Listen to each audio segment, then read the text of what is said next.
Ayun! Welcome back to our channel mga kalaro. So ito na, itong episode naman natin na to, ituturo ko naman sa inyo paano gamitin yung mga pinakita kong supplement nung nakaraan. So again, yung mga hindi pa nakasubscribe, mag-subscribe ka na. Tapos i-share mo na to sa mga kakilala mo. At the same time, huwag mong kakalimutan mag-comment. At saka syempre pindutin yung notification bell button para updated ka sa mga videos na ginagawa natin. So ngayon, para to sa mga newbie, 10 years newbie at saka yung mga gustong mag-upgrade sa pag-iipon. O mga kalaro, ngayon natin pag-uusapan for today's video. Pag-uusapan natin kung paano gamitin yung mga pinakita ko sa inyo noong nakaraang video. So nung part 1, nandun yung ano yung ginagamit natin. So ngayon naman, ipapakita ko sa inyo kung paano gamitin. Again, disclaimer lang po sa mga syempre marami pong mas magagaling mag-ibon sa atin, marami pong mga champion fancier. Tayo naman po, para sa akin na nagiging healthy naman yung ibon natin, na medyo kahit papaano nananalo din naman po tayo. Ito yung ginagamit nating sistema. Ito ang ginagamit nating mga produkto. So mga kalaro, kung gusto nyong gayahin, gusto nyong kumuha lang ng konti, at gusto nyong syempre siguro para masubukan sa inyong breeding program, pwede po. Pero kung ayaw nyo din po gamitin, pwede rin po. So mga kalaro, ngayon ipapakita ko sa inyo kung paano natin gamitin ang ating mga supplements na mga ha? Okay. So pakita ko lang sa inyo. Unang-una, syempre ito.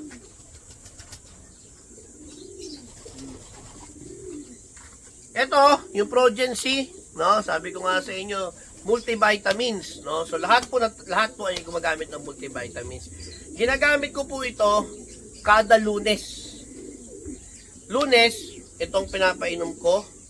Tapos umaga 'yan, tapos papalitan po ng hapon. Tawag dito, dapat huwag niyong kalimutan na palitan ng hapon. Kasi po, syempre, na ano na po yun. Sabi nila, napapanis yun. So, ginagawa natin, pagdating ng hapon, plain water tayo. Sa Lunes ng umaga, ito. Then, uulitin natin to ng Friday. Friday, ganito po ulit. At saka Saturday, ganun po ulit. No? So, 3 times a week ko ginagamit tong Progency. Kasi para sa akin, importante yung may multivitamins. Pag sinabing multivitamins kasi kompleto na siya. Marami na siyang tinatamaan na pampadagdag ng immune system ng pag-iibon. At the same time, yung minerals, kasi minsan yung mga grits hindi naman napapasa, at saka yung iba pa hindi pa napapasa. So, nilalagyan natin nun. Tapos, at the same time, yung probiotics, di ba, importante, meron din yan, pero meron din tayo ginagamit na isa. So, ito dagdag, may dagdag yung probiotics, no? So, ang probiotics niya nandito din, nakalagay sa content. No, so mga kalaro, ang gulay basahin nyo pag kumuha kayo ng mga ganito, malaman ninyo kung ano yung mga content ng mga kasama. Then amino acid, pampabuka ng katawan, saka electrolyte. So again, ito po ay ginagamit ko ng Lunes, Friday at Saturday. No, okay po. Ito yung ginagamit natin, ha? Tapos pakita ko sa inyo yung Tuesday natin. So sa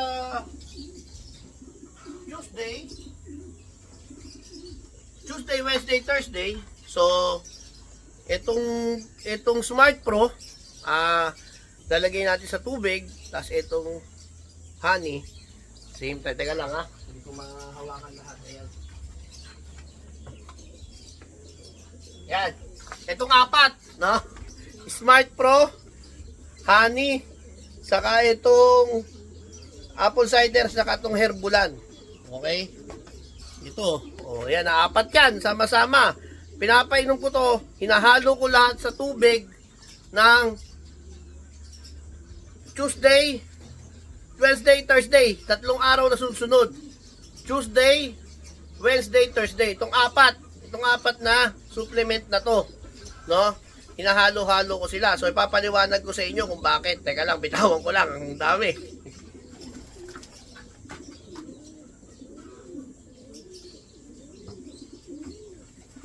Okay, so itong probiotics natin, hinahalo ko siya sa Herbulan. Itong Herbulan. Herbulan. So kaya ko siya inahalo, kalaro. Ang dahilan ko dito, kasi itong Smart Pro is probiotics, so live bacteria siya. So nasa tubig siya, ito namang Herbulan ay prebiotics. So pinagsasama ko na sila. Para naman sa inisip ko lang, ako baka pag nandun sila sa nandun sila sa tubig at nandun sila sa bituka, may kakainin na tong live bacteria na prebiotics niya.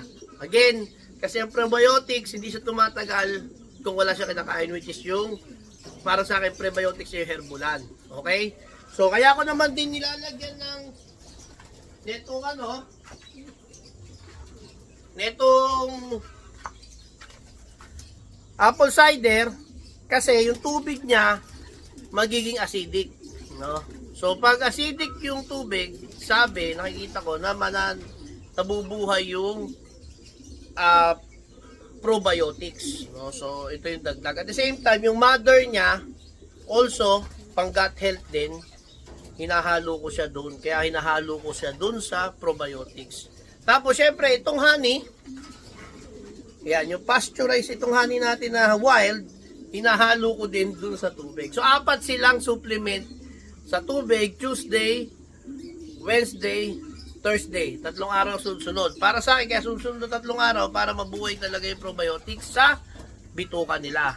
Again, para sa akin lang yun ha. So, yung mga may din sistema dyan, yun po, yun. Ito po yung sa akin. So, yung 4 na yan, pinaghahalo-halo ko sa isang timbang tubig. Ito. Isang timba. Ayan. Isang timbang tubig. Tapos, ang ginagawa ko sa tubig ay pinapasingaw ko yung chlorine. No?